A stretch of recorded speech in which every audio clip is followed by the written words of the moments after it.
Drage gledalke, spoštovani gledalci, sem Bojan Požar, vi pa gledate današnjo uro resnice. Danes so tukaj v studiu dva predsednika strank, gospod Matej Tonin, predsednik Nove Slovenije in pa evropski poslanec, in pa gospod Anže Logar, predsednik stranke Demokratov.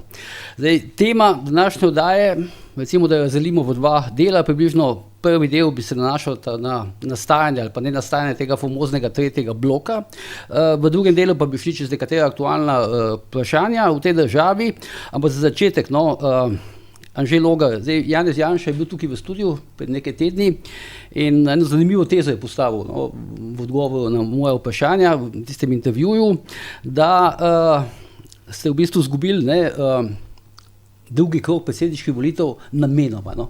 Mislim, meni se je to zdelo malce nenavadno, sem ga ponovno še enkrat vprašal, ali to drži, in je rekel, da nekako ja. Zdaj, malo sem povzel po svoje.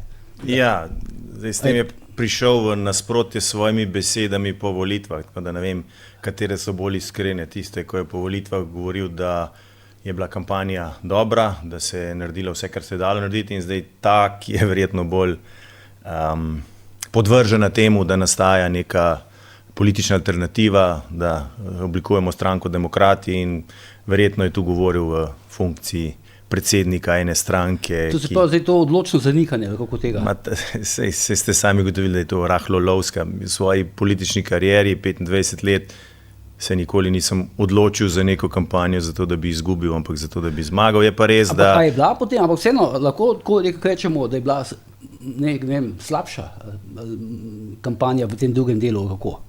Ne, kampanja zagotovo ni bila slabša. Jaz sem po kampanji tudi dejal, da če bi ta kampanja trajala še en teden dlje, bi zagotovo zmagal na volitvah.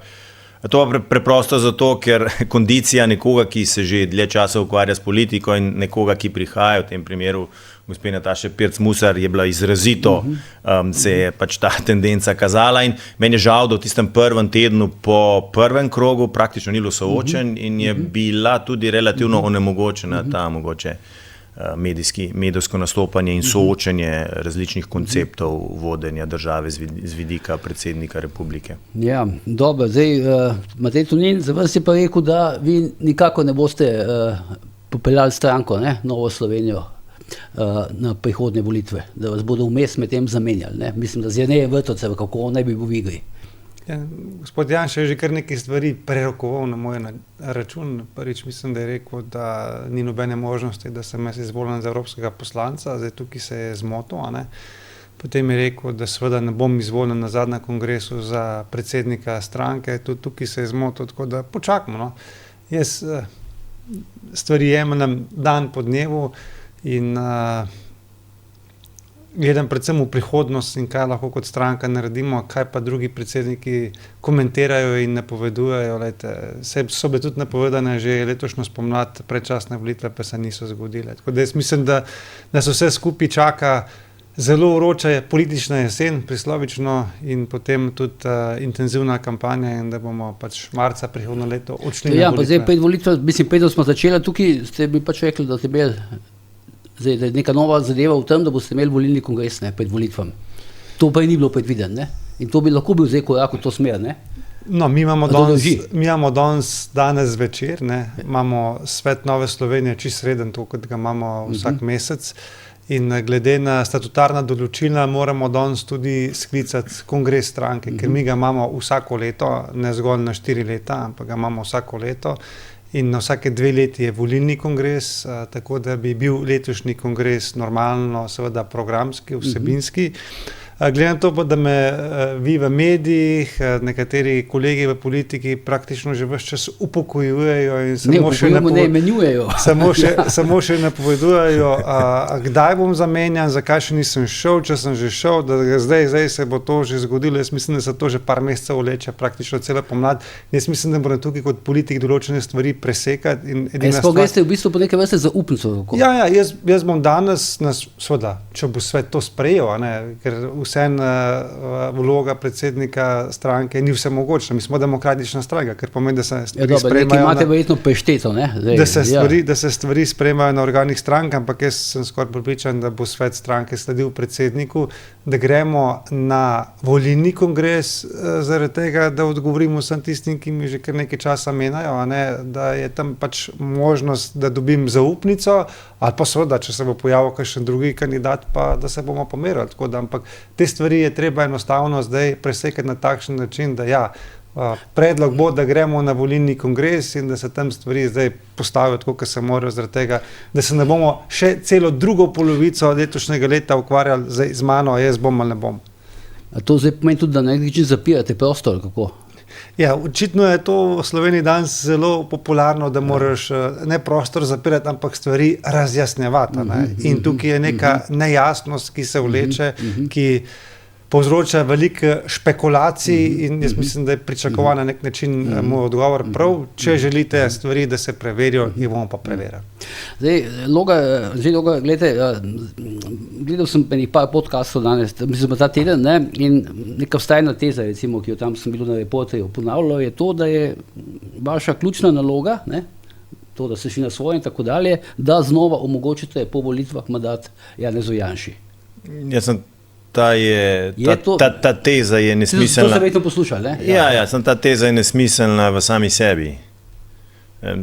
Tisti, ki me poznajo, vedo, da v projekte, ki grem, ne grem z neko figo v žepu ali pa z neko skrito agendo, ampak zelo transparentno in odkrito v zelo tvegane kampanje. Na koncu koncev v Ljubljani sem kandidiral za župana Ljubljane in dosegel rekorden rezultat. Marsikdo v politiki si ne bi drznil, posebej, če ima neko bolj dolgoročno politično vizijo, iti v to tekmo. Enako v predsedniško kampanjo sem šel z resnimi nameni, da dam vse od sebe in dosežem zmago.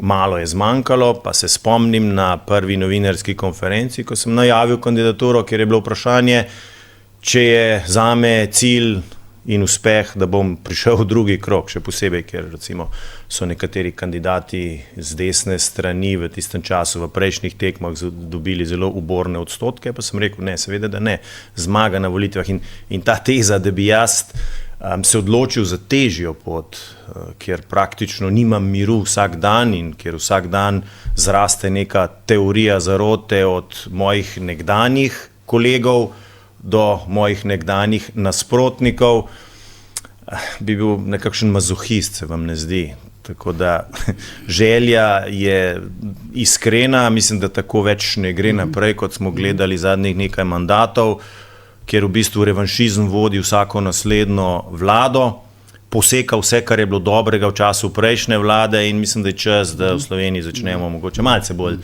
sodelovati in malo umaknemo to tezo, da sta za prihodnji politični ustroj Slovenije možna samo dva. Ne, možnih jih je več.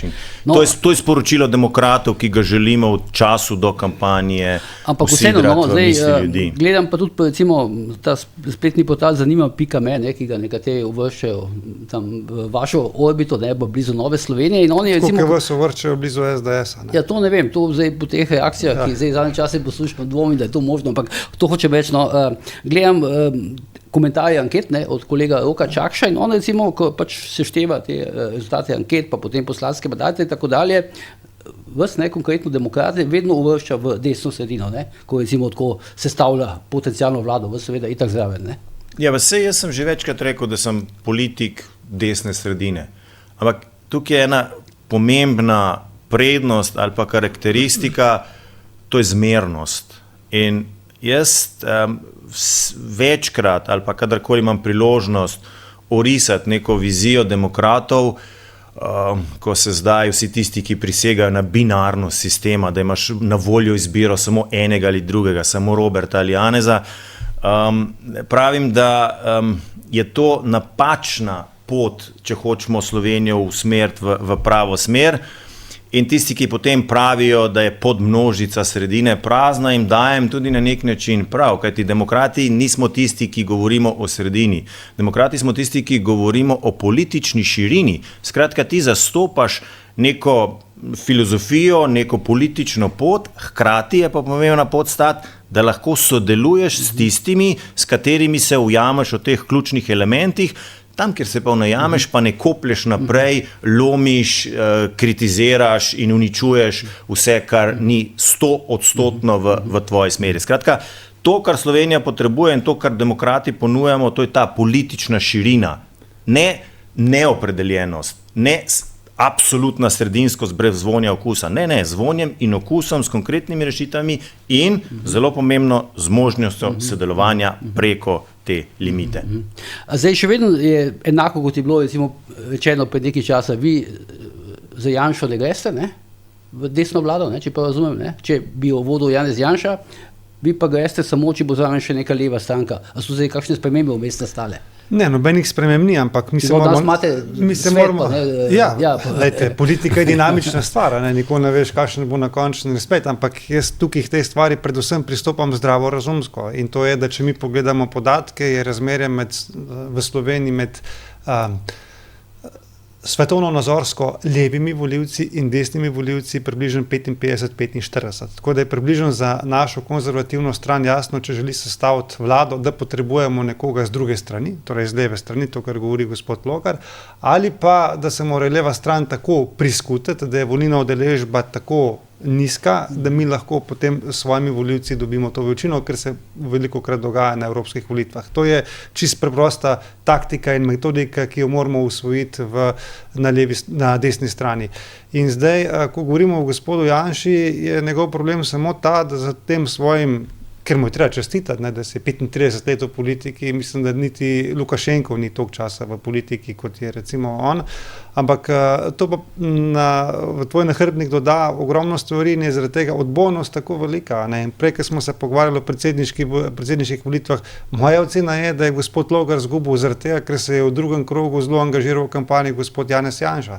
In če je gospod Janez Janša tako odbojen, da ga 75% ljudi ne mara, 25% pa ljubi, normalno, da take predsedniške kampanje ne more zmagati, ker vsi, ko so gledali slike, kako sta v volilnem štabu gospod Logar in Janša sodelovala med sabo, so dobili vtis, ker slika pove več kot vsaka beseda, da je gospod Logar kandidat gospoda Janeza Janše. In jaz mislim, da je bilo to tista glavna prelomna točka, zakaj je gospod Logar predsedniške volitve izgubil, ker je bil boljši kandidat od kandidatke, ki od današnje predsednice republike, ampak matematika je bila enostavno neizprostna. In to, kar jaz govorim, in to, kar govorimo o Novi Sloveniji, je, da če bomo iste stvari počeli, potem bomo imeli tudi iste rezultate. Če bi bila rešitev to, kar govorijo v SDS-u ali pa gospod Janša, da pridemo do desne vlade, da se primemo za roke in rečemo, vsi smo skupaj, vsi se imamo radi, potem je rešitev v tem, da se Nova Slovenija, demokrati in vsi, ki smo na desni, združimo v SDS in bomo imeli eno veliko stranko, ki bo zmagala in sestavila vlado. Ampak jaz v te pravljice ne verjamem. In zato pravim, da zdaj prihaja čas naše generacije. Jaz mislim, da mi dva sva tista generacija, ki bi morala zdaj prevzeti odgovornost za to državo, da gospod Janša bo vedno heroj slovenske osamosvojitve. To so politiki, ki so nam postavili državo, ampak zdaj pa naš čas, da to državo soustvarjamo in jo peljemo v neko prihodnost, ker naša perspektiva je popolnoma drugačna kot to se pravi, vi bi v bistvu imeli glasove SDS-a bez Janša, kako ne? Ne, lejte, to je zdaj rekel tako, malo podvala bom rekel. Ne, ni podvala. Lejte, gospoda Janšo je treba spoštovati, ker mu je v vseh teh letih uspelo vzpostaviti neko res močno stranko in trdno strukturo. In karkoli se bo zgodilo, ali bo obsojena ali ne bo, ali bo taka ali drugačna afera, jaz sem prepričan, da bo SDS in Janez Janša imela skozi okrog 25% glasov in tudi okrog 25 tam nekje plus minus poslancev. Ampak do 46 je to premalo in ne moreš s tem vlado sestavljati. In tukaj pravim, da moramo biti politično inovativni, iskati poti, kako vsem prijeti do večine. Recimo, lejte, na Poljskem je bil podobno nepriljubljen Kačinski, pa je najdel Moravieckega. Pa so vsem vladali, pa je vsem bil Kačinski glavni stric iz ozadja, glavni car in so vodili Poljsko in tako naprej. V nekaterih drugih državah so se podobne stvari lotili, ampak hočem reči, če mi vsakdo izmed nas postavlja samo sebe v ospredje in samo svoje interese, potem bo ta Slovenija še naprej plula naprej pod Golobovo vlado v prepad. Če pa želimo v Sloveniji spremembe, neko drugačno politiko, potem je treba tudi taka neprijetna vprašanja, kot jih jaz znam, postavljati na mizo. Zdaj, ampak še ne vem točno se bačujem, kaj hočete, ne? Kaj hočemo? Ja, kaj hočete, ja. Zelo preprosto. Če se lahko enem stavku, po mojem, poveste. No? Jaz hočem desno-sredinsko vlado, jaz hočem, da bi imela desna stran več kot 46 glasov, da bi lahko sestavili vlado. Mi je pa jasno, da je to mogoče samo, če bo Janez Janša v SDS-u nekoga določil, da bo on predsednik vlade, ker to bo po volitvah, ja. Ker to bo razbremenil neko napetost, bi rekel, javnosti in celotne skupnosti do njega in do celotne vlade, s tem tudi odprl pa morda omogočil prostor, da še kdo z druge strani pola pride v tako vlado, da bi bila res ali trdna večina ali pa ustavna večina. Mislim, da bi bilo to treba nujno narediti, če želimo drugačno Slovenijo. Drugače pa, kot pravi gospod Janša, bomo še malo počakali. Ampak Slovenija nima več časa, čaka besedo. Ja, gospod Roga. Zdaj pa to odgovorite, da ne pozabimo. Morda vidite kakšnega, recimo, zdaj v SDS-u, kateremu bi, recimo, Janša lahko to rekel, da je petu vlado za predsednika vlade. Ne, si ta scenarij ni možen. Jaz imam mogoče to razliko, da imam malo več izkušenj z notranjo politično situacijo v tej stranki, tako da lahko povem, da ta scenarij ni izvedljiv. Mislim pa, da pot, ki smo jo videli v zadnjih nekaj mandatih, pač enostavno ne vodi Slovenije naprej. In tudi na nek način je škoda, da mi dva tu, na nek način predstavnika neke nove politične generacije, torej generacija, ki ima že izkušnje, ne samo v zakonodajni veji oblasti in tudi v izvršni veji oblasti, torej, ki je preko svojih delovanj dokazala, da zna dosegati rezultate, da se zdaj pogovarjamo o neki drugi stranki, ki v bistvu tu niti ni. Ampak dokler vodimo takšno razpravo, pomeni, da so volivci, ki morda spadajo med tistih 75%, ki ne podpirajo, da so opeharjeni za predstavitev ali pa predočenje neke vizije, ki je pomembna za Slovenijo. To razumem, pa kaj potem recimo storiti, no? Če pravite, da ta scenarij ni možen, kaj potem storiti? Če bi se jaz ukvarjal s scenarijem, ne bi ustanavljal stranke Demokrati, ne bi ustanovil stranke Demokrati. Ne govorim o scenariju, kako priti do desno-sredinske vlade. Rešitev je tem, kar tudi govori gospod Janša, da moramo biti boljši. To je rešitev. Se pravi, vse ostali blok mora priti do tega, da bomo vse izenačeni, kar se tiče števila glasov in potem bomo čisto v drugi pogajalski poziciji. Zato je zelo si prizadevam, da bi se preostali povezali v neko močno politično grupacijo, zaradi tega, da bi resno lahko na tej poti konkurirali te zgodbe. Jaz sem se že zelo na začetku odločil. Kaj je pa že gospod Loga zavrnil? Jaz sem se že zelo na začetku odločil, da ko gremo ustanoviti novo politično alternativo, torej novo politično stranko Demokrati, se ne bomo ukvarjali z drugimi, čeprav ob tej poti vedno znova so poskusi iz vseh strani, da bi se začeli igrati oziroma tepsti v blatu politične, politične debate, ki jo spremljamo v Sloveniji. Tega Demokrati ne bomo počeli. Mi smo v enem fazi, ko smo zdaj strukturo postavili, ko je vodstvena struktura na nek način oblikovana in ko gremo v ta drugi del, programski del oblikovanja izhodišč. In jaz bi si želel, da je naslednja kampanja ne toliko od persona, kdo ne sme ali pa koga ne smemo, ampak kaj bi. In to je tisto, kar bomo mi želeli prenesti v politično debato. Sej zdi se, kot da ne bomo uspešni, ampak zaradi tega ne bomo na poti odnehali, ampak bomo kar naprej ponavljali. Morda bomo zaradi tega manj zanimivi, ampak ne bom spreminjal načina, kako želimo politiko prihodnosti voditi v Slovenijo. Se pravi, ne boste predstavljali, da se bo v predvolilni kampanji, osebno ne boste predstavljali, da bo tela vsa debata okoli tega, ali z Janšo ali ne, kako? Ne, ker potem nismo nič naredili naprej. Poglejte, mi se že 20 let ukvarjamo s tem. Volivci so realno naveličani tega. Vsako kampanjo pride to ven, ne glede, da so volivci naveličani ali ne. Ker je to ta pauperizacija slovenskega sistema. Sej, če ti spraviš politični diskurs na binarni sistem, na tega ali tega, nobenega drugega, si v bistvu posesal vso zmerno normalno sredino. Kaj pa Slovenija potrebuje? Neko zmerno politično pot, kjer lahko sodelujejo politični subjekti med seboj. Tega mi nimamo. Je pa zanimivo, no, da zdaj ste vi nastali, ponedeljek očitno pride Vladimir Prebilič, z napovedjo nove stranke, ampak kljub temu večina teh, celo vsi politični analitiki, novine in tako dalje govorijo, da bo pa zdaj polarizacija še večja, kot je bila kdajkoli prej. Ja, zato, ker si želijo, da ostane polarizacija. Sej, a veste, če ste vi 20 let navajeni na en in isti model, ali boš s tem, ali boš proti temu, ko bi moral začeti študirati programe posameznih strank in iskati razlike znotraj tega in v soočenjih predstavljati te razlike, potem bi naletel na mogoče bistveno bolj zahtevno delo tudi pri iskanju razlik med posameznimi strankami. Novinarji, volivcem? Na splošno, analitiki, novinarji in tako naprej. Sej, če gledate analitike, kar se tiče demokrate, so v bistvu vse napovedi do zdaj še svalili.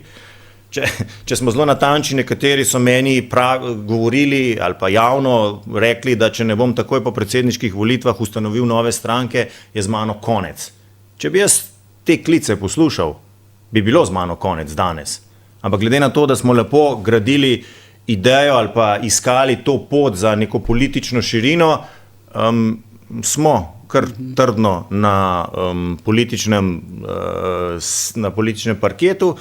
Kljub temu, seveda, da se srečujemo s številnimi težavami, tudi z neenakomernim, recimo, finančno težo posameznih konkurentov. Zdaj prihajate do dnaja, kako bojite razne stranke. Ja, ne primerljivo z finančno močjo strank, ki pač figurirajo kot glavne politične sile, ne?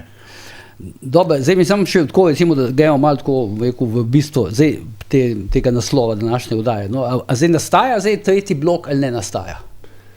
Po mojem oceni bi bil... Govori se pa o vas, govori se o Vladimirju Prebiliču in tudi o Matjažu Hanu. Po mojem oceni bi bilo zelo koristno, da bi nastal. Če pogledamo mi strukturo... Ok, ampak nastaja ali ne nastaja?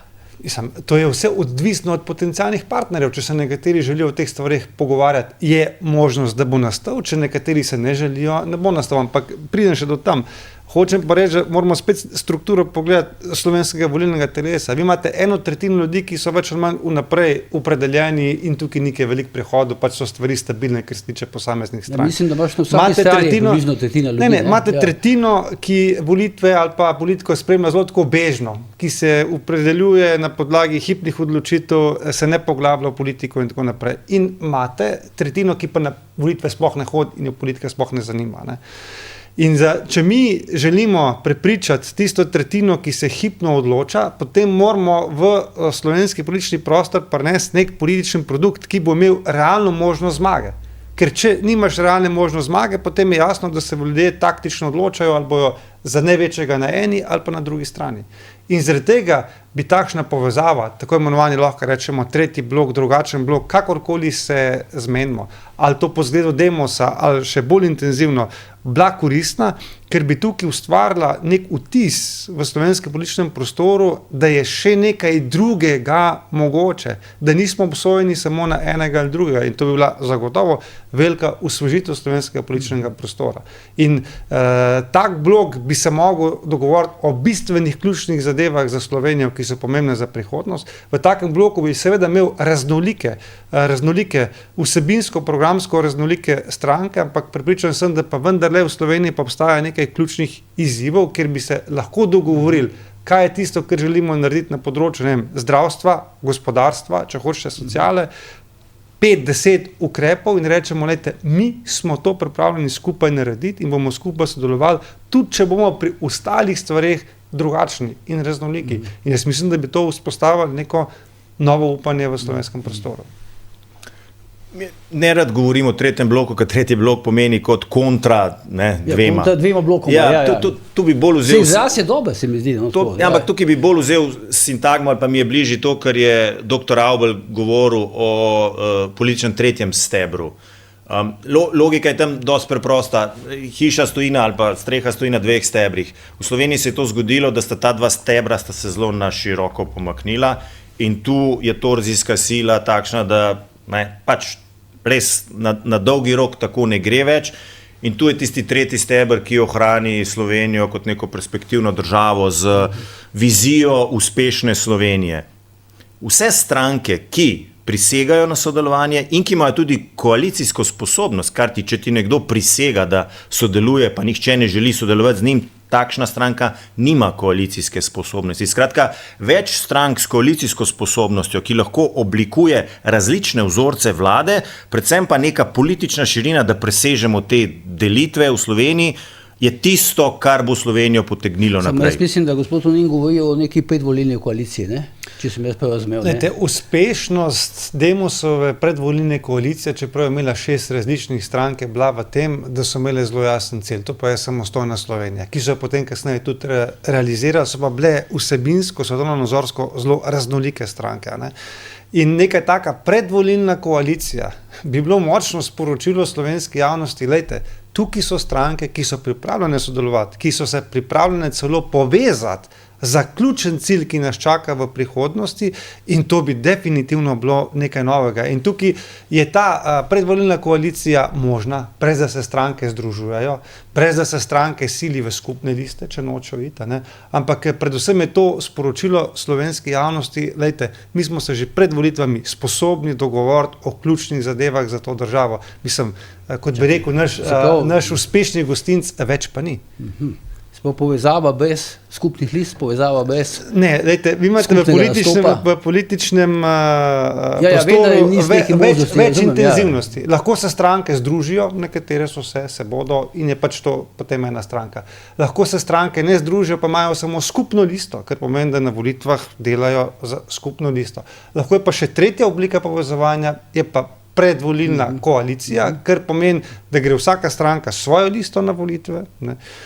Ampak hkrati se pa te stranke v tej predvolilni koaliciji zavestno vnaprej, zaradi jasnosti do volilnega telesa, do državljank in državljanov zavežejo, lejte, mi bomo v naslednjem mandatu tole naredili skupaj. To je tista stvar, ki nas povezuje, to je tista stvar, ki nas združuje. A to je recimo za vas sprejemljivo? Zdaj, proporcionalni volilni sistem ima specifike, da na nek način ubija to vrstno predvolilno povezovanje. Zdaj je itak ideja, da bi šli na kombiniran volilni sistem. Jaz to zelo podpiram. Že od nekdaj sem zelo podpiral, tudi z gospodom Ribičičem sva se že nekaj let nazaj o tem pogovarjali. Jaz upam, da bo dozorelo to spoznanje, da je tako kot Excel, ne, garbage in, garbage out, volilni sistem, algoritem, ki odloča o kvaliteti zakonodajnega telesa. Če dobri poslanci če ljudje izvolijo dobre poslance v državni zbor, je potem tudi nivo zakonodaje, ki prihaja iz državnega zbora, boljši, kot če izvoli kogarkoli je pač posamezna stranka po politični liniji postavila na izvoljivo mesto. Ampak proporcionalni sistem, ki je sedaj in ki bo glavni sistem za naslednje državnozborske volitve, dejansko stranke sili, da si pač poskušajo odrezati čim večji del. Velik uspeh tega tretjega stebra ali pa te neke strank, ki imajo sposobnost koaliranja, je v tem, če bo v predvolilno kampanjo vstopila z programskimi izhodišči v iskanju skupnih stališč, ne pa z neko politično demagogijo, bo po moje ali pa ne bo. Zdaj, dve stranki napovedujeta, da boste vstopili v politično kampanjo na ta način, medtem ko jaz mislim, da se ravno zaradi tega potem oblikuje dosti široko območje strank, ki pa želijo sodelovati in ki želijo Slovenijo spremeniti za tistimi koraki, ki so izvedljivi, hkrati pa so nujno potrebni za to, da mi predstavimo višjo predstavo. Ampak to je za nek nov termin, če sem jaz prav razumel, stranke, ki imajo možnost koalicijski koaliranja, kako dalje. To ste zdaj nekako... Ne, to je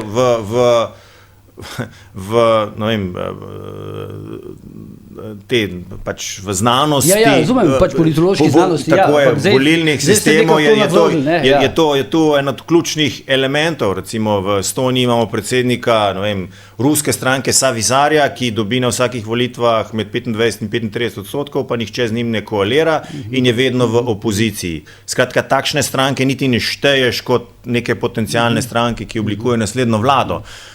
Mislim, da moramo mi v Sloveniji preiti v ta naslednji nivo. Jaz mislim, da nova generacija politikov ravno to prinaša, neko lažje dogovarjanje, tudi zato, ker nimamo te zgodovine nenehnih prevar v fazi politike in ustanavljanja države. Ker recimo situacija zdaj pa situacija, ko je bila ob ustanovitvi Demosa, nista primerljivi.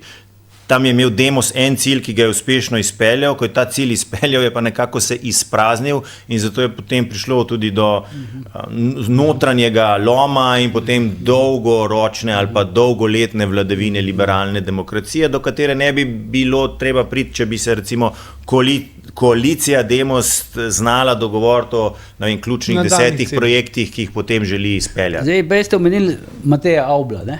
Zdaj, Peter Gregorčič ga je pred 2 dnevoma omenil 2krat v oddaji. To je zdaj nek nov fenomen, da se zdaj pač omenja Mateja Avbla, pa on je tudi član vaše platforme za sodelovanje. Drži, Čakaj, ampak zdaj, ker slišim tudi te, malo bom kombiniral s temi govoricami, ker slišim, on zdaj neke vrste stric iz ozadja tega tretjega bloka, ali kako, oziroma vsaj vrš. Ne, kvečemo... Ker vi uporabljate to njegovo terminologijo, 2 stebra. Da, ampak jaz uporabljam vsako terminologijo, ki se mi zdi, da spada, ne glede na to, kdo jo izreče.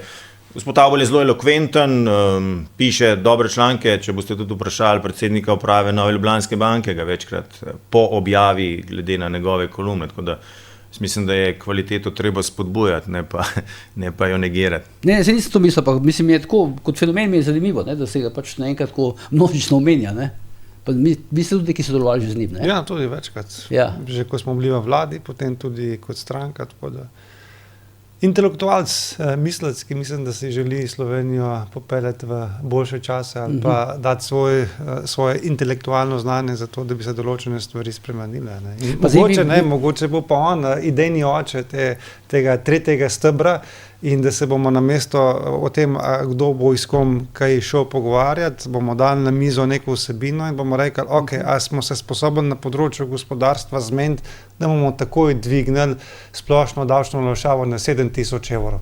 A smo se sposobni zmeniti to, da bomo recimo odpravili ta trapast zdravstveni zakon, ki ga je ta vlada naredila, in ko bomo imeli nekih 10 takih vsebin na mizo, potem bo morda po čisto neki naravni inerciji tretji steber nastal.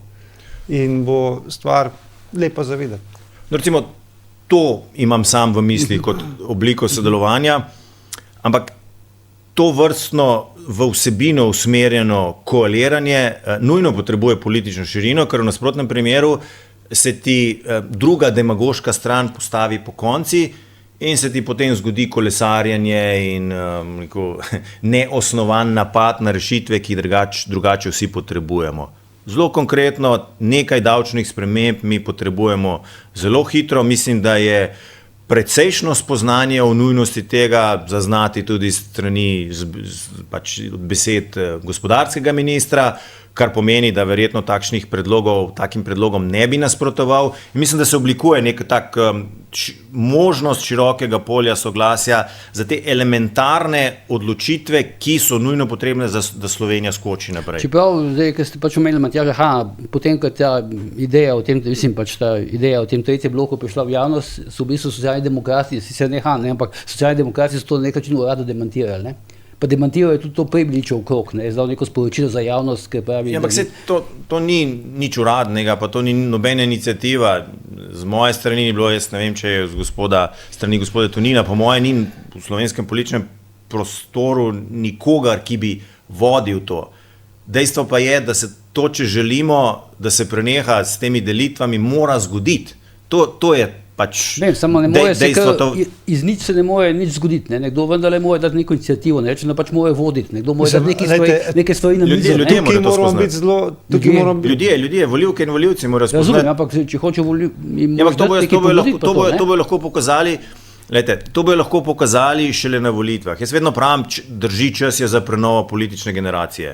Ampak to so volivci tisti, ki odločijo. Če odločijo drugače, bo ostalo tako, kot je. In bodo spet spremljani iste postopke ali pa isto zgodbo, kot jo spremljamo že nekaj zadnjih let. Ampak volivci morajo vendarle začutiti, da imajo tokrat pa priložnost, da se lahko oblikuje nekaj drugačnega. A to imajo zdaj tokrat prvič, kako? Ja, jaz bi si upal trditi, da je v tem trenutku ali pa v obdobju do naslednjih volitev eno tako široko polje intelektualnega vrenja, kjer tako na levi kot na desni ugotavljajo, da pač tako naprej ne gre več in da moramo združiti sile, ki so intelektualno močne, gospodarsko močne, strokovno močne in napredne za razvoj Slovenije. Iz lastnih izkušenj lahko povem, da bi bilo zelo koristno, če bi tukaj neko iniciativo, neko pobudo prevzela intelektualna jedra v Sloveniji, ker če to poskušamo politiki, sam sem poskušal že večkrat, morda tudi kdo drug na drugi strani, potem to takoj nastane vtis, zdaj če pa to to Toninova pobuda, ne bomo se pridružili, lahko je to Hanova pobuda, ne bomo se pridružili, pa gre tukaj za prestiž, ne za samo vsebino. In potem so zgodbe nevečkrat neuspešne, ker se predvsem ukvarjamo, čigava pobuda je to, ne pa kakšna je vsebina. In tukaj bi bili te intelektualci, ki pišejo in razmišljajo o različnih stvareh. Kateri intelektualci? Mislim, v zadnjem času so se izoblikovali kar nekaj takih prodornih, rečemo, govorcev in mislecev. Gospod Avbelj je bil danes že omenjen. Gospod Brodnjak je tudi kar, bi rekel, jasen, ampak vse ni politik, je gospod intelektualc in tako naprej. Kar nekaj različnih ljudi, za katere lahko upravičeno rečem, različnih svetovnih nazorov. In morda je pa to pot, da bomo prišli do tako imenovanega tretjega vsebinskega stebra, ker če imamo mi politiki težavo s tem, kdo je kaj predlagal, pa čigava iniciativa je kaj, je mogoče boljš, da se vsebina položi na mizo in potem rečemo, glede tega se lahko zmenimo in bo stvar šla po neki naravni poti. Tako da jaz v ozadju upravljam veliko pogovorov in poskušam nagovoriti te posameznike, da če mi politiki v tej točki tega ne moramo narediti, da naj oni pomagajo, ker tukaj bo potem ta prestižnostni kompleks odpadel in se bo stvar lahko premaknila naprej. Je pa treba nujno to narediti, ker če tega ne bomo naredili, potem bomo žal obsojeni na še en mandat Golobove vlade, ki se jo pa žal ne moramo več privoščiti. Mene to skrbi. Gospod Janša je rekel, da on še lahko počaka. Jaz mislim, da Slovenija ne more več čakati, da je treba nekaj narediti. Se to je zanimiva teza, da je rekel, da lahko še počaka, ne? Mislim, mene je to zaskrbelo, resno. Zato mi je bila ena od najbolj zanimivih tez tega kongresa. Ker to pomeni, da pač je tukaj v ospredju čist nek drug interes, da to pomeni, da bomo dopustili še en mandat Golobove vlade, ampak že zdaj so naredili v teh 3 letih toliko škode, da bi bilo katastrofa še nadaljnja 4 leta. Ampak je pa tudi teza, da je bila največja strateška napaka opozicije to, da se ni ustanovila komisija, ki bi preiskovala GEN-I, ker bi vsa zgodba povezana z Golobom verjetno padla že na začetku. Ampak da ne gremo v detajle. Ampak to, če ste omenil, pa dal na mizo, to je, treba te stvari pokomentirati, zaradi tega, ker to se ves čas vali. Koliko pa imamo zdaj preiskovalnih komisij v parlamentu? Kakšne pa so ugotovitve? A se je kaj stresilo, se je kaj zgodilo? Gospod Logar je vodil kar uspešno preiskovalno komisijo. To je zadnja preiskovalna komisija, ker se... Čeprav ne vem, kaj se je zgodilo potem, sicer pa bila je načeloma vse določene stvari so tri, ampak vprašajte se, kakšne so ugotovitve preiskovalnih komisij v tem mandatu. In problem te... Čisto drugače bi izgledali, če bi, bom rekel, dokumenti, ki smo jih mediji objavljali, bili na nek način uradno obravnavani v preiskovalni komisiji, Se to pa rekel, da niso bili. Te dokumenti so bili obravnavani po različnih parlamentarnih komisijah, vsej 2 imate. Dejstvo je, da je bilo to blokirano. Ne, to ni bilo blokirano. Seveda je bilo blokirano, ker je pač ni bilo. Ne, stvar je bila zelo preprosta. In sicer mi smo naše podpise, to bom povedal, to bom povedal še do konca. Eno SDS govori popolnoma drugače. Jaz sem to javno večkrat povedal, da so bili podpisi deponirani in edina naša zahteva, ki je bila, da se ustanovi ta parlamentarna preiskovalna komisija, je, da SDS začne sodelovati v komisiji za nadzor javnih financ. Edina zahteva. Ampak problem je druge.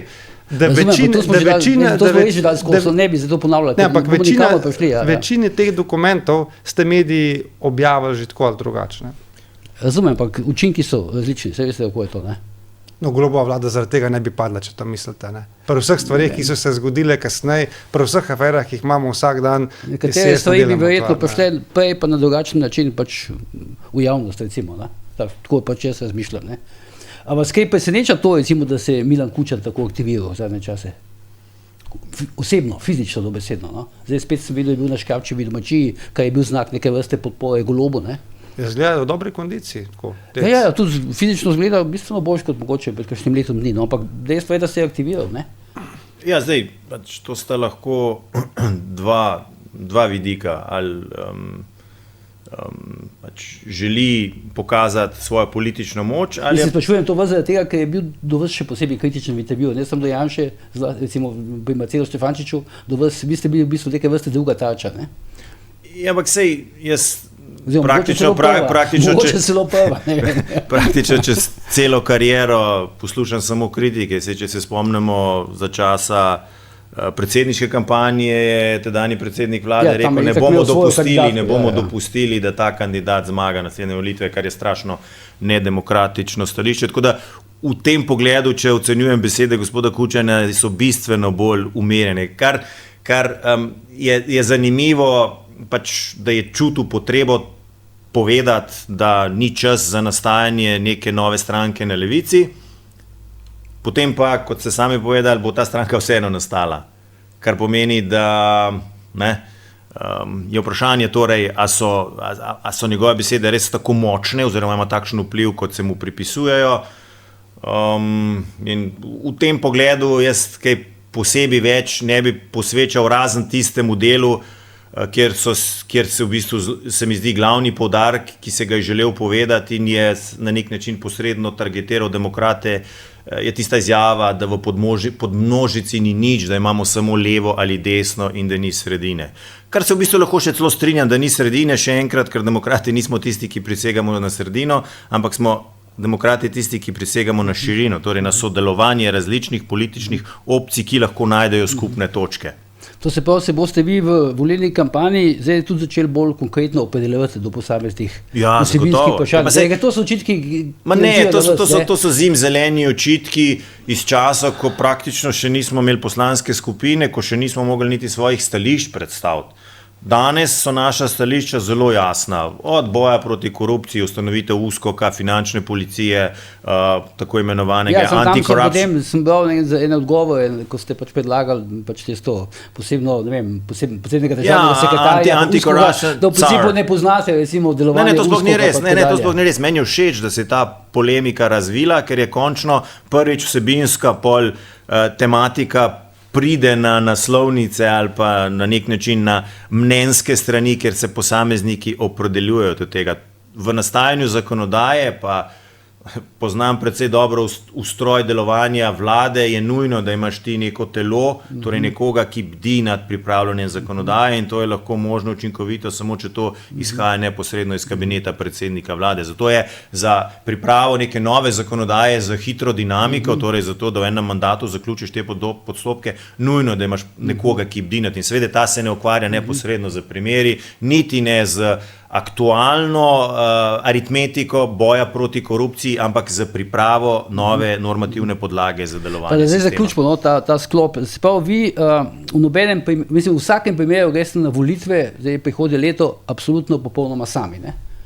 Ja, demokrati gremo na naslednje volitve. Se pravi, ni dobenih povezovanj, ni dobenih koalicij, tudi ne tako širokih povezovanj, kot je pač predal možnost na mizo gospod Tonin, greste sami. Ne, pa sej ni dal, se tudi nikoli nisva konkretno o teh stvareh pogovarjala. Imela sta neke sestanke, ne? Pogovarjala sva se pač o volilnih sistemih, pa tudi o tem, kaj pomeni proporcionalni volilni sistem, zato ampak nikoli ni bilo do nekih konkretnih takih predlogov. Skratka, gospod Tonin, načela kako?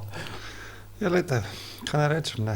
Jaz bom vsem delal na to, da bi... Čakamo intelektualce, kako, ne, zdaj, to je edina, če se politiki nismo sposobni med sabo dogovoriti, niti mlajša generacija, potem upamo, da bo kdo nas k temu spodbudil. Še enkrat pa rečemo, ne, tudi ta nastop gospoda Kučana, mislim, da je bil zelo jasen, pač tukaj je bilo povedano, moj kandidat je Robert Golob, da se ne bo kdo zmotil pri Vladimirju Prebeliču in Anže Logar je kandidat desnice. Pač to je bil urbi razglašeno, kar pomeni, da se leva stran že aktivno pripravlja na to, da bo svojo oblast in svoje pozicije obranila. In jaz pač mislim, da tukaj nimamo kaj za taktizirati, da moramo tudi mi, tisti, ki si želimo drugačne, boljše Slovenije, pokrenuti stvari in narediti nekaj stvar. Ja, vse to lahko drži, ampak to se mi zdi tako malo, mislim, nenavadno se mi zdi, da bi ampak zdaj itak, da ne bomo govorili o gospodu Prebiliču, da bi pa Prebilič nenadoma dobil tak silovit pogum, ne, pa bi se odločil, da gre v kampanjo, kljub temu, da je pač Milan Kučan rekel, da je podpira jaz mislim, da če se tukaj nisem čisto siguren, da je temu recimo tako. Kaj pač, če držijo teorije, da želi recimo Kučan Goloba malo uspavati, ne, in se mu bodo potem jesen šele začeli stvari dogajati na levici. Vse teorije so možne. Lahko je tudi to bilo namenoma rečeno zaradi tega, da bo gospod Prebilič pokazal svojo neodvisnost, da bo rekel, jaz grem v to zgodbo, kljub temu, da je Kučan rekel nekaj več glasov gospodu Logaju, recimo, ne, na sredini. Vse to je možno, vse to je možno, ne. To je del taktike, glede na to, da imajo precej podobno volilno bazo, vse to je možno, ampak na koncu mene zanima vsebina in kaj želimo s to Slovenijo narediti. Ne? Se še kaj dodali k temu? Ne. Je Prebilič potencialno najhujši nasprotnik demokratov, kar zadeva volilno telo? Ne gledam na ostale tekmece kot najhujše nasprotnike. Nasprotno, kot potencialne partnerje. No, ampak se bo on poskušal tu nekje plasirati, zaživeti. Zagotovo bo targetiral del podobne volilne baze, kot jo pač targetiramo demokrati. Zagotovo. Ampak zagotovo bo pa tudi pokril del volilne baze, ki jo demokrati ne morejo pokriti. In vi boste pokrili nekaj, kar je verjetno Prebilič ne boje, ne? Zagotovo. Vsak, zato pravim, proporcionalni volilni sistem terja od politične stranke, da v okviru možnega zaseže največ ali pa doseže najboljši rezultat, kar lahko, in potem imamo vse te razprave po volitvah, takoj po volitvah, z odprto telefonsko linijo, ne takšno, ki na drugi strani zveni v prazno. Ne? To je pomembno. To se mi zdi tisto, kar je ključno in kar lahko v naslednji mandat prinese samo neka vsebinska razprava, da se, ne vem, posamezne stranke ne bojo pobile med seboj na ideoloških temah, ampak bojo dejansko rekli, evo, pogledajte, res rabimo znižanje na tem področju davkarije, moramo narediti na tem področju za boj proti korupciji, ljudje pričakujejo na področju varnosti to in to. To je tisto, kar bo Slovenija pripeljala. Zdaj, ne bomo čisto vedeli, ne vsebinsko, no, ker smo se vedeli, da bomo tudi tem debatirali.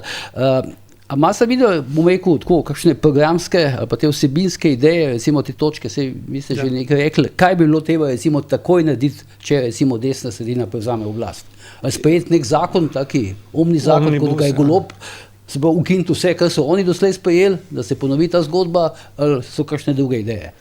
Kar se tiče te številke, ki gledam, recimo te številke, gospodarski kazalci so res slabe, zdaj še ta barometer je prišel ven, ki kaže, da imamo Slovenci najslabše zaupanje v svojo vlado znotraj Evropske unije, tako da to je res, ne bom rekel. Najslabše v demokracijo, 2/3 ne zaupata. No, še to, ja. To je v bistvu čisto drugače, kot pa nas govori vlada, koalicija čisto drugače, kot pa nas govorijo mediji, ne? Še to, ne? Glede, kar se nas tiče Nove Slovenije, mi smo vedno sloveli kot programsko močna stranka, ampak mi da se lahko recimo konkretno začnejo pogovarjati o tem, lejte, mi smo bili pred 20 leti zvezda Evrope, ko smo se vključevali v Evropsko unijo, Slovenija govorim, Slovenija govorim, ne. In danes nekaj gledamo Estonce, Čehe, zdaj celo Hrvate, kako nas prehitevajo po desni, je pač boleče to, ne. In najprej prva stvar, ker moramo nekaj narediti na poslovnem okolju. In tukaj se da z enostavnimi, hitrimi ukrepi stvari premikati naprej. Recimo, mi predlagamo, da se takoj splošna dohodninska olajšava poveča na 7.000 evrov. To bi pomenilo, da pri povprečni plači bi ljudje imeli 1.000 evrov na leto več, to bi se konkretno v žepih poznali.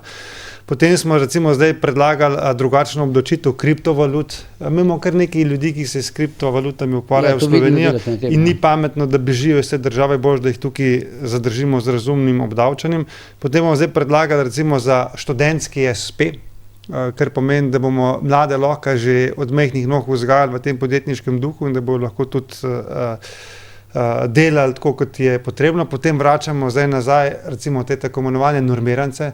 S komorkoli sem govoril, od nogometnih sodnikov do novinarjev, vsi so hvalili, da to je pa res ena super stvar, te normiranci, ker je razumna obdavčitev, ni treba šmugljati, ni treba golfati, super stvar in celo to je šla Golobova vlada uničiti. Skratka, tukaj na področju gospodarstva je treba z konkretnimi ukrepi stvari vidno, kot bi rekel Trump, z skoraj završenimi ukazi, spremeniti zaradi tega, da se bo stvari začele drugače premikati. Potem je pa treba leti na zdravstvo. Ja, recimo ta zakon o zdravstvu, bi to se razveljavil ali ne?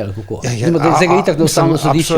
Absolutno ga je treba, v moje ocene je neustaven. Ne vem sicer, kaj bo to ustavno sodišče ugotovilo, ampak takšen zakon je zakon tipičen za socialistične države, kot je Kuba, ne pa za neko normalno zahodnoevropsko demokracijo. In temu zakonu nasprotujejo zdravniki, mi imamo najdaljšo zdravniško stavko v zgodovini. Težko je čakalne vrste straševati tako, da nagajaš oziroma stiskaš zdravnike, ker oni so tisti, ki bodo čakalne vrste odpravili. Mi hočemo prinesti v ta prostor zelo preprosto rešitev. To, kar recimo v drugih zahodnih evropskih državah, zlasti v Švici, deluje, to treba prinesti sem, in če si pri avtomobilih lahko izbereš zavarovalnico, jaz nimam razloga, zakaj se ne bi mogel zbrati tudi pri zdravstvenih storitvah. In da imamo take neumnosti, da če greš na Hrvaško, upraviti storitev in prenešeš račun nazaj, ti to naša državna zavarovalnica oziroma zavod plača, če pa greš to v Sloveniji, slovenskemu privatniku narediti, ti pa ne plača. Mislim, to so vse take traparije, ki se jih z enostavnimi ukrepi da razrešiti. In tukaj bomo mi, ko bomo v vladi to hoteli, da se v prvih 100 dneh absolutno požene naprej. Mislim, naštel je nekaj nujnih ukrepov, ki jih je treba sprejeti. Ta vlada je na področju gospodarstva dala 11 normativnih oziroma davčnih dodatnih bremenitev za gospodarstvo. To jih lahko začnemo kar rezati. Ena od zelo pomembnih je ta zakon o čezmejnem izvajanju storitev, napoteni delavci, ki se zdaj z višjimi plačami obdavčujejo po davčnih stopnjah kot doma. In so s tem naredili zgolj to, da so številna slovenska podjetja odprla ekspoziture na Hrvaškem, kjer so pač prek tam izvajajo ta napotena delavca in za skoraj 200 milijonov manj sredstev v proračunu zaradi tega neumnega ukrepa. Skratka, kar nekaj je teh ukrepov, potem imamo razvojno kapico, ki jo nujno potrebujemo, skratka, limitiranje prispevkov za zdravstveno in socialno zavarovanje navzgor. Mi želimo vendarle se usmeriti v visoko, torej poklice za visoko dodano vrednostjo in tu moramo biti konkurenčni z ostalimi državami. Praktično ni ga področja, kjer ne bi en tak zelo enostaven ukrep rešil veliko stvari. Recimo, če govorimo o zdravstvu, Slovenija je ena od 2 držav, še Španija, ki ni zagotovila prostega pretoka zdravstvenih storitev na primarni zdravstveni ravni. Zato, ker želijo ohraniti to monopol doma, tu niso naredili in je zdaj pač postopek zoper Slovenijo. Samo v tem primeru se spremeni in te nesmisli, ki jih je prej gospod Tonin opisal, da greš na Hrvaško izvesti storitev in doma dobiš denar, lahko dejansko potem začneš izvajati tudi na primarni zdravstveni ravni. Skratka, je kar nekaj teh manjših ukrepov, ki se jih zelo hitro, brez demagogije zna urediti in bo sistem bistveno bolje delujoč. Enako na področju pregona gospodarske kriminalitete. Nekakšen slovenski USKOK je tisto, kar potrebujemo, to so super plačani tožilci z ustreznimi pristojnici, na Hrvaškem imajo še celo beneficiran staž, nihče jim nič ne more, so vodja postopka in imajo obsodilnost praktično, mislim, da 95% v primerih, ki se jih lotijo.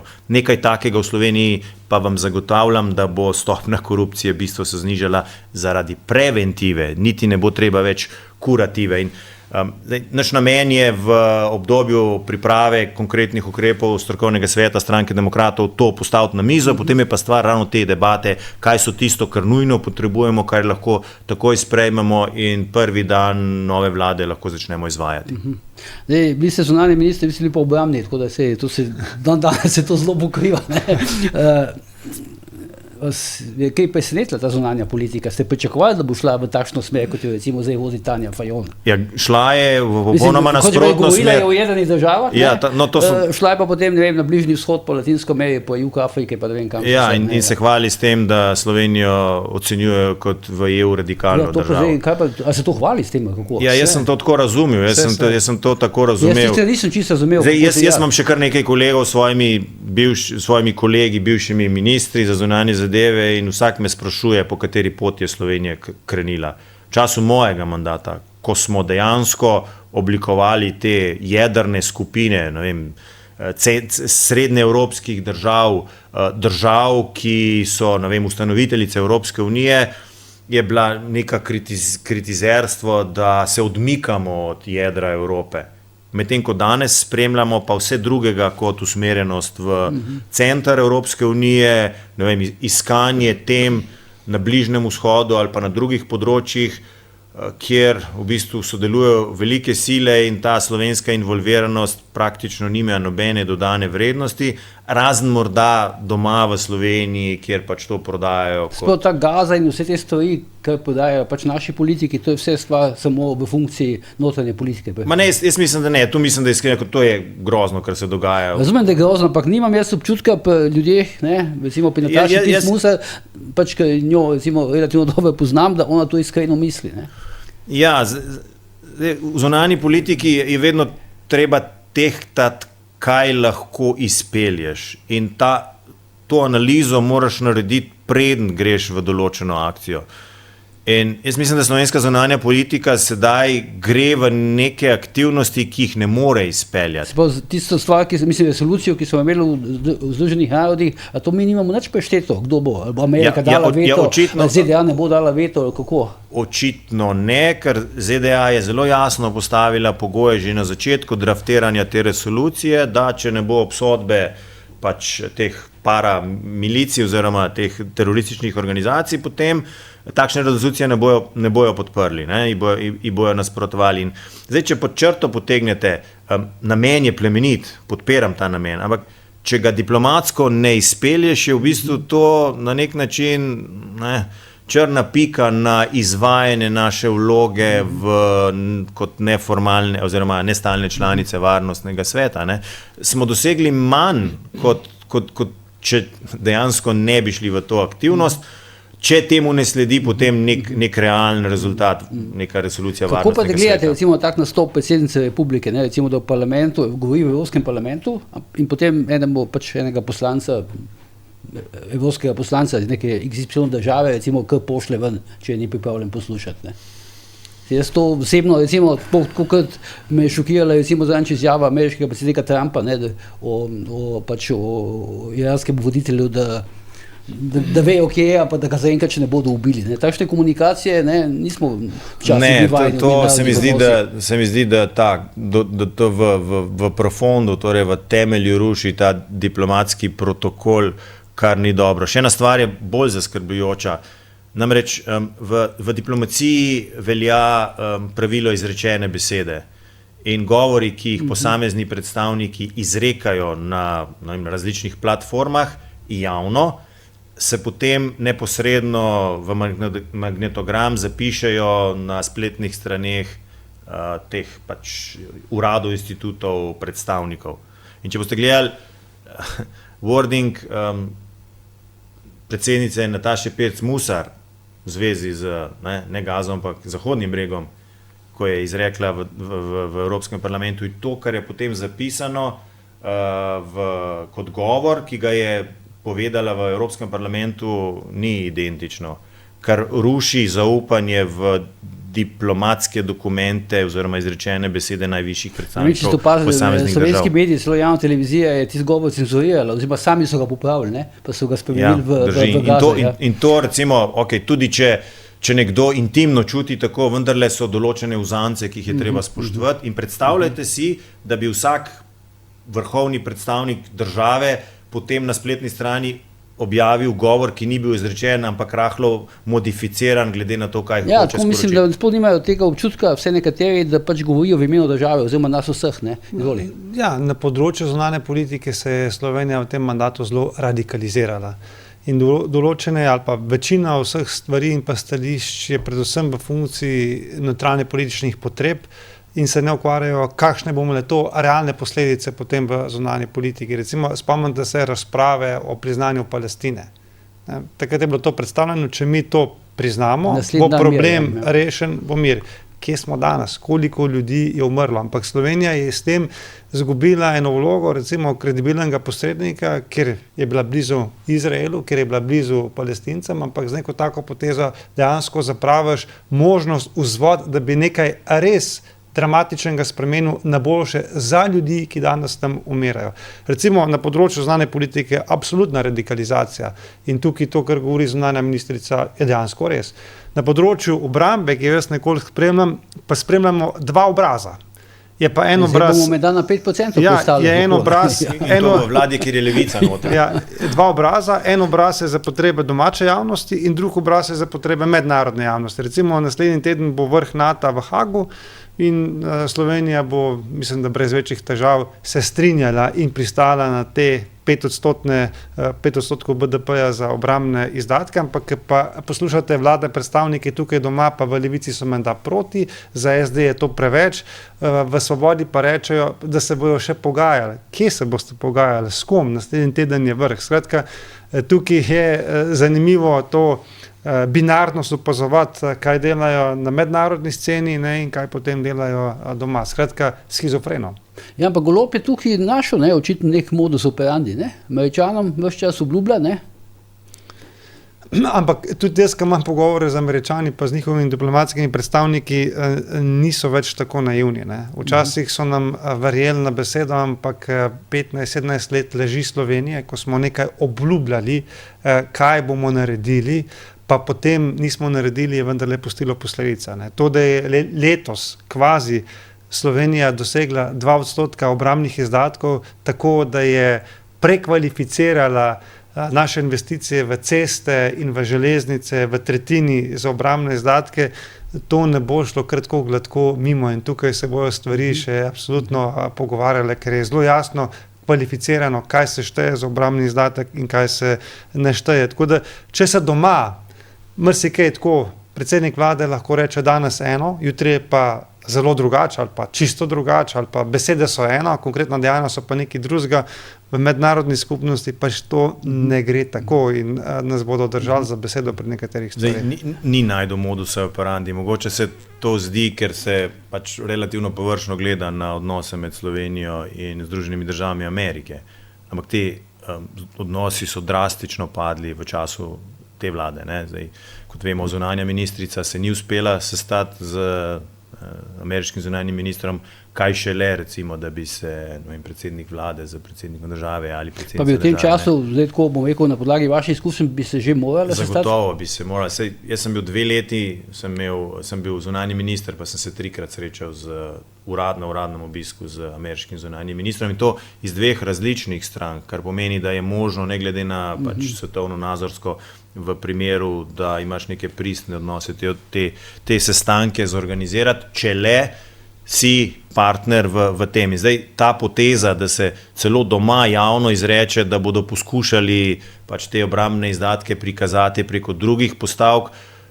veste, to v diplomatskem jeziku pomeni alarme, ki romajo direktno v... Mislim, to veleposlaništva vidijo, tu je ambasada. Ja, seveda,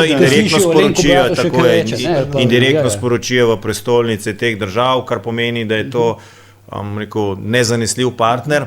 Kar pa se morda danes ne opazi, se bo opazalo v naslednjih desetletjih. Veste, zdaj se oblikuje obrambni steber Evropske unije v sodelovanju na koncu koncev z vsemi tistimi, ki lahko zagotavljajo pač ustrezno oborožitev, med drugimi tudi Združenimi državami Amerike. Zdaj, oblikuje se nek evropski poseben sklad do višine 800 milijard evrov in države, ki bodo sodelovale v tem skladu, torej podjetniški sektor, ki bomo prednost od tega, bodo tiste, ki bodo zadovoljevale, torej ki bodo izpolnile te kriterije. Ne, če ti lažeš, prikrajaš, ne boš pripuščen v ta krog in boš zamudil nek razvojni cikl, ki bo močno vplival tudi na gospodarsko rast. Dejstvo je, da bomo za varnost v naslednjih desetletjih investirali bistveno več in tisti, ki ne bo zraven v tem investicijskem ciklu, ne bo mogel ujeti tega gospodarske rasti drugih držav in se bo ta spred, ta razlika samo še povečevala. Pa zdaj vidim, da se bo Golob v ponedeljek se sestane z Plenkovićem, ne? Hrvaškim predsednikom vlade, imamo občutek, da bo zdaj poskušal do volitev, ko čim več teh takih nekih sestankov z nekimi tujimi državniki, ki imajo, bom rekel, v Sloveniji neko tako pozitivno konotacijo med javnostjo. Tako imam pač občutek na podlagi tega, ne, Melonijeva in podobno. Ne. Vtis kredibilnosti bo zagotovo poskušal delati, ampak Slovenija je na nek način ogromno kredibilnosti izgubila, recimo v varnostnem svetu. Države, ki so aktivno pripomogle k naši izvolitvi, ki so nam pomagale, da smo postali nestalni člani varnostnega sveta, se danes počutijo izdane. In to dejansko, to vi čutite, kako? Mislim, oba imata nekaj kontakte. Meni diplomati to direktno povejo, da se enostavno niso predstavljali, da bo dejansko Slovenija praktično danes v popolnoma drugem bloku držav v varnostnem svetu, kot pa tiste, ki so jo izvolile na to mesto. Mislim, to bo imelo dolgoročne posledice za naslednjih, ne vem, kar nekaj desetletij, ker ko bo Slovenija zopet prišla tako imenovano na vrsto, da bi lahko prišla na mesto nestalne članice v varnostnem svetu, takrat bodo tiste države dvakrat pomislile, ali nas bodo tokrat podprle, ne, ker enkrat smo jih že pelali žajni čez voda. Mislim, nek zasmeh je bil, zato sem sej že celoten postopek v začetku je kazal na to, da Slovenija ne bo znala izkoristiti tega, ne, ko so na vsak način želeli v bistvu zamenjati veleposlanika na misiji, ki je v bistvu svojim uspešnim delom zagotovil tako visoko podporo, zato da je pač... Se potem so ga zamenjali. So ga zamenjali, ja, seveda, z pač temi proceduralnimi, žal je pač tudi predsednica republike pri tem sodelovala, čeprav je imela številne pomisleke, upravičene pomisleke, in to je že nakazalo, da tu ne bo dejansko igral glavne vloge nacionalni interes, ampak partikularni interes nekaterih, in to je v zunanji politiki vedno slabo. Zdaj, ko smo že pri tem, pa krščanski demokrati v Nemčiji zdaj vodijo vlado, a se vi strinjate s to izjavo predsednika nemške vlade, ne, Merza, da Izrael čisti drek na mesto Zahoda na Bližnjem vzhodu zdaj, oziroma v Iranu? Iran je dolgo časa provociral. Tako je pač povedal. Mislim, treba je to izjavo v kontekst postaviti. To ne vem, jaz sem pač tako prebral. Jaz sem je pa prebral v kontekstu, ker pomeni, da če vi postavite v kontekst, da je Iran praktično podpiral in upravljal z Hamasom, z Hezbolahom, z prejšnjim režimom v Siriji, da enostavno so rakete ves čas letele v Izrael in to po več tisoč na leto, da nekje se je pač postavila meja, in ko se je Iran približeval tej možnosti, da si zgradi svoje jedrsko orožje, je pač Izrael odreagiral. Jaz v tem kontekstu razumem izjavo nemškega predsednika vlade, da je enostavno nesprejemljivo za svet, za zahodni svet, da bi Iran prišel do jedrskega orožja. Dobro, zdaj moramo končati, ker vem, da se nekateri mudi, če pa imam še kar nekaj vprašanj, ampak zdaj pač... Za naslednjič. Ja, naslednjič, do volitev je še dolga, no, ampak vsem bi to pač na koncu, da se pač okoli teh nekih, tega, kar zdaj kažejo ankete, ne, če pa zdaj... Načeloma pač, koliko vem, politiki verjamem v anketah, ne, oziroma verjamete anketah. Zdaj vi ste skočili, ne, zadnji teden, demokrati. Nina Medija, ki vas je prej kar držala nekje dol, ne, v neki varni razdalji, vam je zdaj pokazala med opredeljenimi, ne, če pa vem, 9,6%, ne. Ste se prebili na 3. mesto, drži, ne? Ne, zdaj mislim, da je pokazal 7,9. Ja, ampak potem med opredeljenimi pa 9,6, ne? Mislim, da čez 10, ja. Čez 10, no, ja. To pomeni kaj, recimo, za vas? To je verjetno velika spodbuda, ne? Kako? Je to po vaši oceni realno stanje? Ne, to je začetek ustvarjanja temelja za naprej. Zdaj, in postavlja se v vlogo tistega, ki bo odločeval, kakšna bo vlada, in v vsakem primeru potem, če sem pa razumel, predsednik parlamenta, kako ne? Ne, niste razumeli prav. Mi ne vzpostavljamo ali pa ne oblikujemo stranke zato, da bomo nekomu omogočili neko vladavino. Ne? Mi gremo res z željo, da ta neka zmerna politika, politične širine prevlada v Sloveniji. Skratka, da smo mi tisti, ki lahko oblikujemo prihodnost. In te ankete, mogoče meni niti ne, ampak mojim sodelavcem, ki jih je mogoče na tej poti občasno že morda kakšen dvom najedel, so te ankete zagotovo dale dodatne vzpodbude, da smo na pravi poti. Jaz pa iskreno verjamem v projekt demokratov, iskreno verjamem, da je to tisto, kar Slovenija potrebuje, in na koncu koncev z raznimi manevri, ki so, bodisi da te ne poimenujejo demokrati, ampak poslanska skupina nepovezanih poslancev, zato da se ime ne pojavlja. Pač zagotovo to obdobje razpoznavanja brenda od priklica stranke do dejanskega zavedanja, da ta stranka obstaja, za nekaj časa podaljša. In zdaj smo priča temu, da se pač počasi to zavedanje, demokrati obstajamo. Ampak še vedno bi bilo mogoče bolj, če bi bil lista Anžeta Logarja. Zdaj me prav zanima, kako bo Vladimir Prebilič svojo stranko imenoval. Ja, ampak jaz v politiki nikoli nisem izbiral bližnjic pa lažjih poti. Načeloma mi je to tudi zelo tuje, ker kaj si potem stranko oblikoval na personalni bazi in si potem še eno tistih, ki enako dela. Jaz demokrate vidim na dolgi rok, tudi potem, ko se sam s politiko ne bom več ukvarjal, bodo ostali na slovenskem političnem prizorišču. Pa v testrici z ozadja, kako ne? Ne, zakaj? Jaz, ko bom s politiko bom nehal, se ne bom več s tem ukvarjal, ne? Zaradi tega, ker vem, da si lahko učinkovit in imaš ideje, nove ideje, samo zelo omejen čas. Pa še nekaj, tako bom rekel, skozi teče v tem debata med novinarji, no. To, kar imajo pač Nova Slovenija ima to že dosti dobro začunan, kdo je kje izvoljen v kakšnem volilnem okraju, vas to še čaka, ne? Ja, to je recimo, boste recimo vi pa Eva Irgl, ne, boste šli v tekmo tam, kjer ste doslej kandidirali za stranko SDS? Zdaj, jaz načelo naklonjen temu, da bi sam kandidiral tam, kjer sem tudi že prej, naklonjen tudi mogoče zaradi nekega testa, ne, ampak... To bo zanimivo videti, ne, ali so to bili vaši glasovi, ali pa so bili njeni glasovi, ali so to glasovi od pač Janševe stranke, to bo zanimivo potem primerjati, ne, če boste šli v isto volilne. V samem bistvu ne sprejemam te dikcije, da so to glasovi od nekoga, ki to pomeni, da si nekdo lasti te glasove, ne. Glasovi so pač razporejeni glede na odločitve volivcev, ki so lahko takšne ali drugačne. Vemo, da so bolj izvoljivi okraji za ene stranke in bolj izvoljivi za druge stranke. In s tem, ko demokrati smo nastali, smo v bistvu sprejeli to tveganje, kjer še ne vemo, kakšna je podpora po posameznih okrajih. Ja, to je kaj. In lahko se zgodi, seveda, da tudi, če ne kandidiraš v pravem volilnem okraju, ostaneš brez mandata, ampak pač to je politična aritmetika in nepredvidljivost, ki pa mislim, da je dobra. Meni je demokratično sporno oblikovati sisteme, kjer je že vse vnaprej določeno in že vse vejo, kdo bo kje, ne. Mi je bistveno bolj všeč, če je malo te dramaturške nepredvidljivosti. Vi imate pa to že dobro začunano. Zdaj, če boste vi kandidirali, boste izvoljen? Ja, funkcija evropskega poslanca? Tukaj je stvar zelo jasna. Če sem jaz izvoljen, potem namesto mene v Evropski parlament boste pa šli kandidirati, ne? Ja, jaz sem rekel, da bom kandidiral od Vranskega do Kranja. Tukaj sta bila dva moja okraja, Kamnik pa še ta Kranj 3. Kar se tiče Nove Slovenije, mi imamo te stvari kar dosti dobro zračunane, tako da pri nas se približno jasno ve, kateri so tisti okraji, kjer imajo kandidati zelo velike možnosti, da so izvoljeni in kateri ne. Pač to je tudi prednost na nek način tradicionalnih strank. Tudi iz tega vidika je treba razumeti, zakaj nekatere tradicionalne stranke, z izjemo Nove Slovenije, so zelo proti temu, da bi ukinili volilne okraje in šli na preferenčni glas. Tudi iz tega je treba to gledati. Ampak, čeprav vi ste zdaj to glasovali proti, pa bi bilo sprejeto. Ne, jaz sem ravno včeraj rekel, ne, da dober, tisti naš predlog, ne, ki ga je pripravil Janez Pogorevc o 18 volilnih enotah, kjer bi se volili po 5 poslancev, tam bi bilo treba ustavo spremeniti.